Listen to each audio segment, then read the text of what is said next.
असम की घनी चाय बगानों के बीच, जहां सुबह की धुंध भी भटकती परछाइयों जैसी लगती है, वहां एक हवेली है, कालेश्वर बाड़ी। लोग कहते हैं वहां रात को सिर्फ हवा नहीं, पुराने समय की चीखें भी बहती हैं। जो भी उसके भीतर गया, उसकी परछाई वापस तो लौटी, पर इंसान नहीं। नमस्कार दोस्तों, स्वागत है आपका आज की इस हॉन्टेड कहानी में। आज की कहानी है असम की कालेश्वर बाड़ी के बारे में, जो कि असम के एक हॉन्टेड हाउस के बारे में बहुत सारे राज खोलती है। आज की इस कहानी को शुरू करने से पहले मैं आप सभी लोगों से रिक्वेस्ट करना चाहूँगा कि अगर आप भी इस चैनल पर नए हैं और अगर आपको हॉन्टेड कहानियाँ सुनना पसंद है, तो हमारे इस चैनल को सब्सक्राइब करके बेल आइकन ज़रूर दबाएं, ताकि फ्यूचर में भी आने वाली कहानियों का आप आनंद ले पाएं। तो चलिए अब आज की इस हॉन्टेड कहानी को शुरू करते हैं। साल 2018। 3 दोस्त आरव, सत्यम और नील, तीनों चाय बगानों के पास की एक जगह की शूटिंग करने के लिए आए थे। ड्रोन उड़ाते हुए उनके कैमरे में एक अजीब सी चीज कैद हुई। एक टूटी हवेली के ऊपर खड़ी एक औरत, जिसका चेहरा धुंधला था, लेकिन उसकी आंखें दूर से भी चमक रही थी। ड्रोन का फीड अचानक काला हो गया और हवा में एक बहुत धीमी आवाज आई, मत आओ, यहाँ मौत खड़ी है। भले ही सब डर गए, पर जिज्ञासा जीत गई। उन्होंने फैसला किया, आज रात कालेश्वर बाड़ी जाएंगे। हवेली के अंदर कदम रखते ही ठंड का ऐसा एहसास हुआ जैसे किसी ने रीढ़ पकड़ ली हो।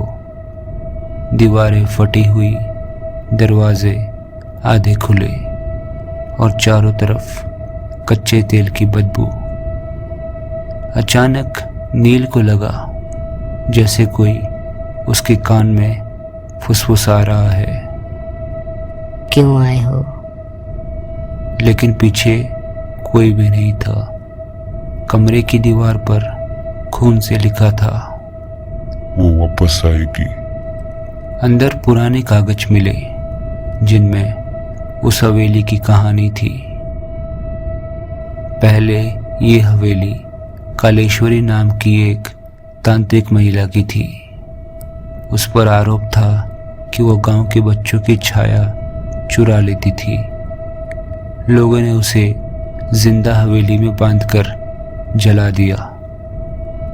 मरते समय उसने सिर्फ एक बात कही, जो यहाँ कदम रखेगा उसकी परछाई मैं ले जाऊंगी। और उसके बाद किसी ने भी उस हवेली में कदम नहीं रखा।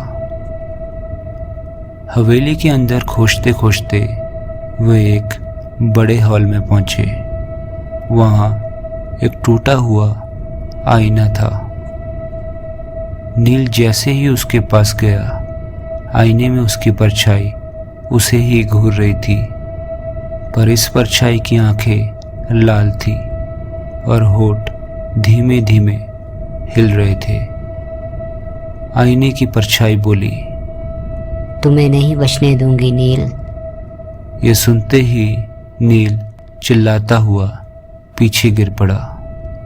आईना अपने आप चटक गया और हवा में किसी के हंसने की आवाज गूंजने लगी।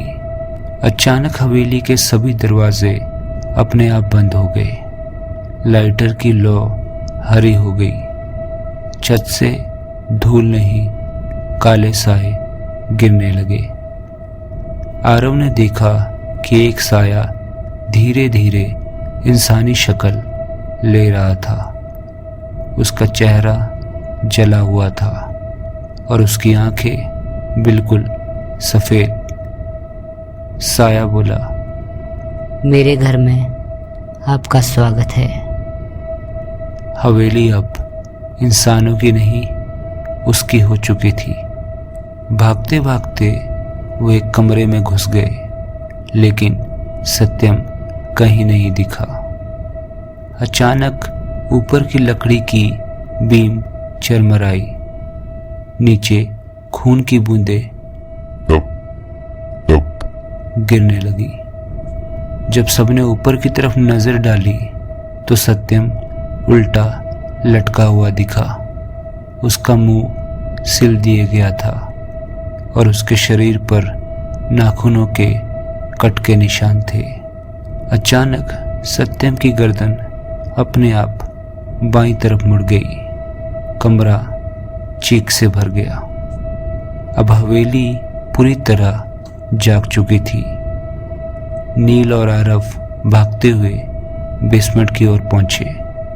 वहां टिमटिमाती मोमबत्ती के पास एक पुरानी लाश बैठी हुई थी, जिसका शरीर भस्म हो चुका था, पर उसकी आंखें अभी भी खुली थी। दीवार पर एक तांत्रिक चक्र बना हुआ था। नील जैसे ही उस चक्र के पास पहुंचा, काला धुआं उसके पैरों में लिपट गया। परछाई धीरे धीरे नील के शरीर से अलग होनी शुरू हुई और नील दर्द से चिल्लाने लगा, आरव, बचा ले मुझे। आरव ने पास पड़ा एक तांत्रिक ताबीज उठाया और धुएं की तरफ बढ़ाया। तेज धमाका हुआ, सारी हवेली हिल गई और फिर चारों तरफ अंधेरा हो गया। सुबह जब पुलिस पहुंची, उन्हें हवेली खाली मिली। बस दीवार पर ताज़ा खून से लिखा था, एक बचा है, उसकी परछाई मेरे पास है। आरव मिला बेहोश, टूटा हुआ, और उसकी परछाई उसके पैरों के साथ बिल्कुल भी नहीं चल पा रही थी। जब पूछा गया कि बाकी दो कहाँ हैं, तो आरव बस इतना बोला, कालेश्वरी अब उन्हें छोड़ नहीं सकती। और उसी रात आरव की परछाई बिस्तर से उठकर बिना उसके दरवाजे से बाहर चली गई। आरव का शरीर वहीं पड़ा रहा, ठंडा, निश्चल और हवेली की तरह बिल्कुल खाली। दोस्तों, आज भी असम के उस चाय बागान में रात के समय धुन में एक औरत दिखाई देती है। कुछ लोग कहते हैं वो रोती है, कुछ कहते हैं वो किसी की तलाश में है, पर जिसने भी कालेश्वर बाड़ी में कदम रखा, उसकी परछाई वापस नहीं आती। तो उम्मीद करता हूँ दोस्तों, आज की हॉन्टेड कहानी आप सभी को बहुत ही ज़्यादा पसंद आई होगी। अगर आपको ये कहानी अच्छी लगी है तो इसे लाइक करके अपने उन दोस्तों के साथ शेयर करें जिन्हें हॉन्टेड कहानियाँ सुनना बहुत ही ज़्यादा पसंद है। तो तब तक के लिए मिलते हैं किसी और रात एक नई और खौफनाक कहानी के साथ।